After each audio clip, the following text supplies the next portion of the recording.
नमस्कार, मैं हूं अजय और आप देख रहे हैं खबर मतलब की। संकल्पित भारत, सशक्त भारत, ये है नारा बीजेपी के घोषणा पत्र का, जिसका नाम संकल्प पत्र है, विजन डॉक्यूमेंट है, जिसे आज बीजेपी ने जारी किया। क्या है खास बातें इसमें, देखिए इस रिपोर्ट में। दिल्ली के बीजेपी मुख्यालय में प्रधानमंत्री मोदी और बीजेपी अध्यक्ष अमित शाह की मौजूदगी में बीजेपी ने अपना मैनिफेस्टो जारी कर दिया। इस मैनिफेस्टो को संकल्प पत्र नाम दिया गया है और इसका विमोचन केंद्रीय गृह मंत्री राजनाथ सिंह ने किया। संकल्प पत्र को जारी करते हुए राजनाथ सिंह ने प्रधानमंत्री नरेंद्र मोदी के नए भारत के सपने को आगे बढ़ाने पर जोर दिया।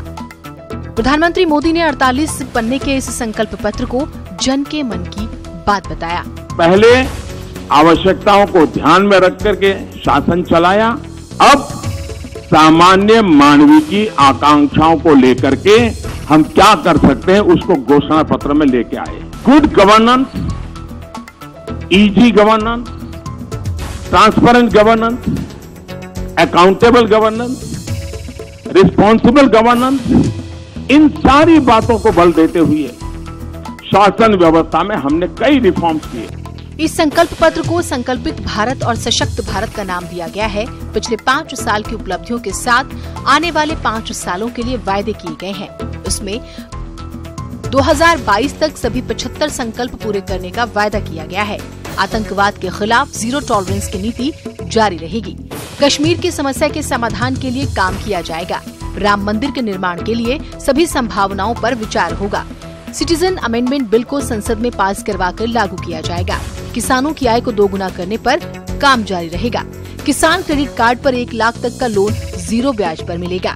सभी किसानों को किसान सम्मान योजनाओं का लाभ दिया जाएगा। छोटे और सीमांत किसानों को पेंशन योजना का लाभ दिया जाएगा। राष्ट्रीय व्यापार आयोग का गठन और छोटे व्यापारियों को पेंशन मिलेगी। देश में एक साथ चुनाव कराने के लिए काम किया जाएगा और अगले 5 साल भी गुड गवर्नेंस पर जोर दिया जाएगा। घोषणा पत्र जारी किए जाने से पहले पार्टी अध्यक्ष अमित शाह ने सरकार की उपलब्धियां सामने रखी। पहले लोग आशा करते थे ये होना चाहिए, ये हो सकता है क्या, ये कर देते हैं तो अच्छा है। अब काफी कुछ अच्छा हुआ है। लोग अधिकार से कहते हैं ये भी होना चाहिए, ये भी होना चाहिए, ये भी होना चाहिए। मैं मानता हूँ 2019 का चुनाव अपेक्षा का चुनाव होने वाला है। बीजेपी के मैनिफेस्टो में नए भारत की ओर कदम बढ़ाने, दुनिया की 3 बड़ी अर्थव्यवस्थाओं में शामिल होने, देश के हर तबके, क्षेत्र और गरीब को योजनाओं का लाभ पहुंचाने और देश की सुरक्षा को और मजबूत करने पर जोर दिया गया है। Bureau report, news 18 network. लेकिन कांग्रेस ने इसे निशाने पर लिया है। संकल्प पत्र को झांसा पत्र कहा है, तो वहीं अखिलेश ने भी चुटकी ली। कहा कि क्यों नहीं थे बुजुर्ग नेता आडवाणी और जोशी जब मैनिफेस्टो जारी किया जा रहा था। जैसा मैंने कहा, मोदी जी का मूल मंत्र है झांसों में फांसो।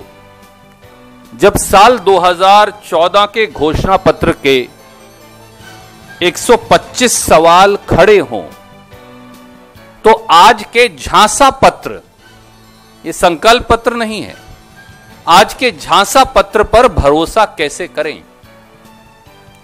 फिर एक बार उन्होंने किया झांसा पत्र तैयार, फिर एक बार उन्होंने किया झांसा पत्र तैयार। देश की जनता खारिज करेगी इस बार, और झोला उठाकर हो जाओ जाने को तैयार। जनता अच्छी तरह से आपको जान चुकी है और जैसे हमने वादा किया है कि अब होगा न्याय, और ऐसे झूठ का गुब्बारा चलने वाला नहीं है। कुछ लोगों को कुछ समय के लिए तो आप गुमराह कर सकते हैं, कुछ लोगों को हमेशा के लिए गुमराह कर सकते हैं, लेकिन सब लोगों को हमेशा के लिए आप गुमराह नहीं कर सकते। जो संकल्प पत्र पेश करता है भारतीय जनता पार्टी में, उसको अगली बार टिकट नहीं मिलती। पिछली बार जिसने घोषणा पत्र जारी किया था उसको टिकट नहीं मिली, और इस बार जो घोषणा पत्र जारी कर रहे हैं उनको भी टिकट अगली बार नहीं मिलेगी। जनता पार्टी ने अपने 2 संकल्प पत्रों पे काम नहीं किया है, तो ये तीसरा संकल्प पत्र पे हम और आप कैसे भरोसा कर लें। मुख्यमंत्री जी कमाल के मुख्यमंत्री हैं, अभी आए गाजियाबाद में और स्मार्ट सिटी के बारे में कुछ बता रहे थे, स्मार्ट सिटी के बारे में कुछ बता रहे थे। हम आपसे जानना चाहते हैं गाजियाबाद कितना स्मार्ट बन गया, ये हमें बता दो। तो क्या लालकृष्ण आडवाणी और मुरली मनोहर जोशी पार्टी से नाराज हैं? शाम होते होते अमित शाह उनके घर पहुंचे, तो क्या वो मनाने के लिए पहुंचे? आडवाणी के घर भी पहुंचे और मुरली मनोहर जोशी के भी घर पहुंचे। ये जो आप तस्वीर देख रहे हैं, बीजेपी के राष्ट्रीय अध्यक्ष अमित शाह पहुंचे और कहा यह जा रहा है कि वो इन्हें मनाने पहुंचे, अपने बुजुर्ग नेताओं को। आप तस्वीर देख रहे हैं, मुरली मनोहर जोशी से भी मुलाकात की। घोषणा पत्र जारी करने के बाद बुजुर्ग नेताओं से मुलाकात हुई। जोशी और आडवाणी से, इन दोनों को इस बार टिकट नहीं दिया गया है।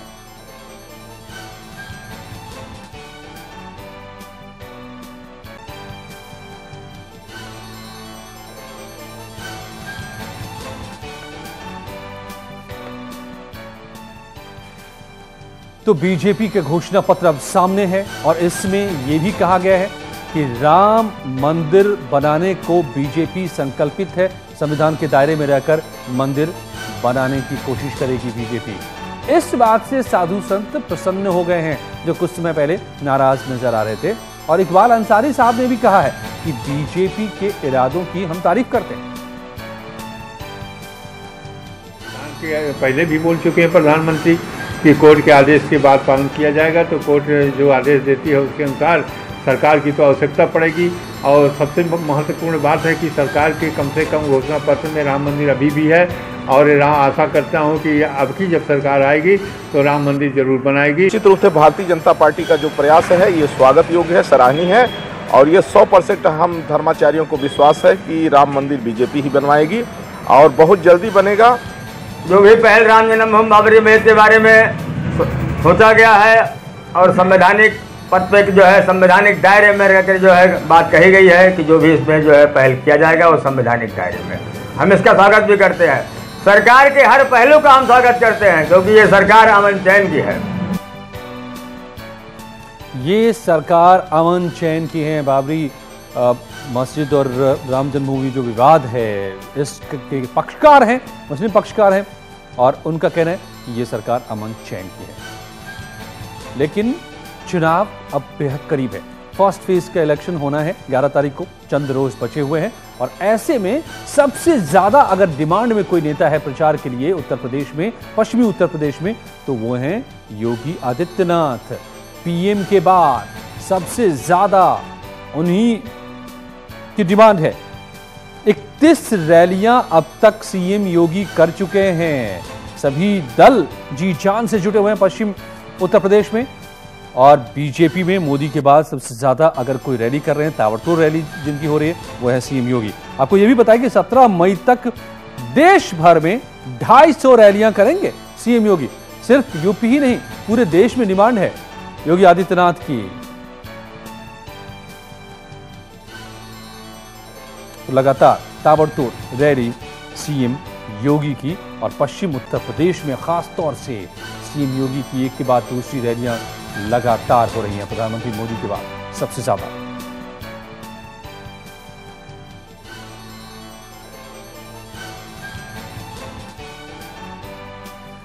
और लगातार इन रैलियों में दरअसल सभी एक दूसरे पर पलटवार कर रहे हैं, चाहे बीजेपी हो या दूसरे दल के नेता हो। और बीजेपी के सीएम योगी ने आज पलटवार किया कल के मायावती के उस बयान पर जिसमें उन्होंने एक समुदाय विशेष को वोट देने को कहा था, जिस पर चुनाव आयोग ने भी संज्ञान लिया था। देखिए क्या कहा योगी आदित्यनाथ ने। बात कि अगर उन्हें केवल मुस्लिम वोट चाहिए तो स्वाभाविक रूप से दूसरा वोट भी अपना तय कर लेगा कि हमें कहां जाना है।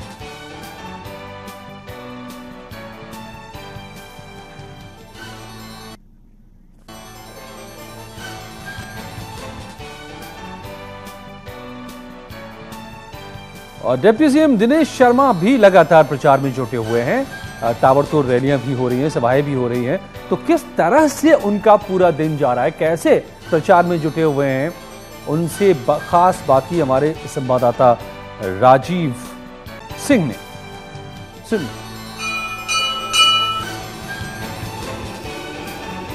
आप देख सकते हैं कि डिप्टी सीएम दिनेश शर्मा अपने आवास से लखनऊ के चौधरी चरण सिंह अंतर्राष्ट्रीय एयरपोर्ट पर पहुंच चुके हैं और जहां से अब वो इस हेलीकॉप्टर के जरिए अपने अगले पड़ाव डुमरियागंज पहुंचेंगे, जहां वो आज एक चुनावी जनसभा को संबोधित करेंगे। ऐसे में डिप्टी सीएम दिनेश शर्मा के साथ हम लोग भी इस हेलीकॉप्टर से चलेंगे और देखेंगे कि क्या उनकी रणनीति रहती है और आगे के प्रोग्राम उनके क्या रहते हैं। तो जैसा कि आप देख रहे हैं कि डिप्टी सीएम दिनेश शर्मा अपनी पहली जनसभा जो कि डुमरियागंज में होनी है वहां के लिए रवाना हो चुके हैं हेलीकॉप्टर के जरिए।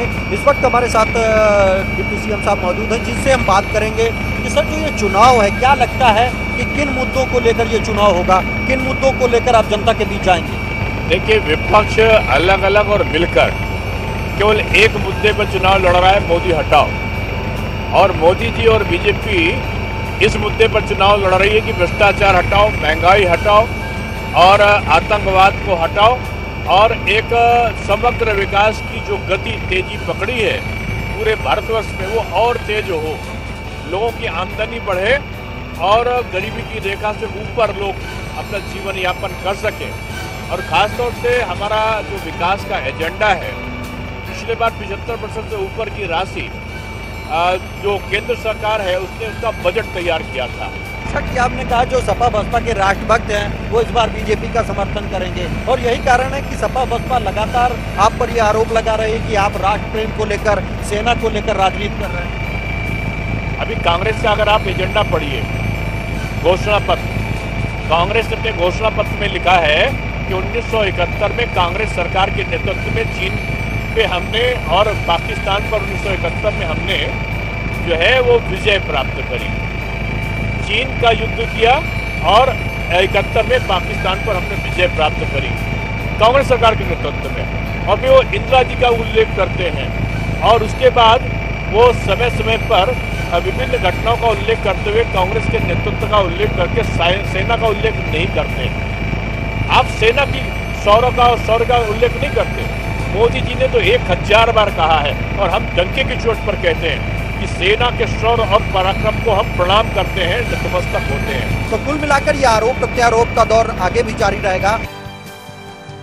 क्या निरहुआ और दिनेश लाल यादव से समाजवादी पार्टी डर गई है? क्योंकि बीजेपी के प्रत्याशी हैं निरहुआ और जब वो आज पहुंचे आजमगढ़, जहां से वो चुनाव मैदान में हैं अखिलेश यादव के खिलाफ, तो गठबंधन के कार्यकर्ता ने उनके काफिले को रोकने की कोशिश की।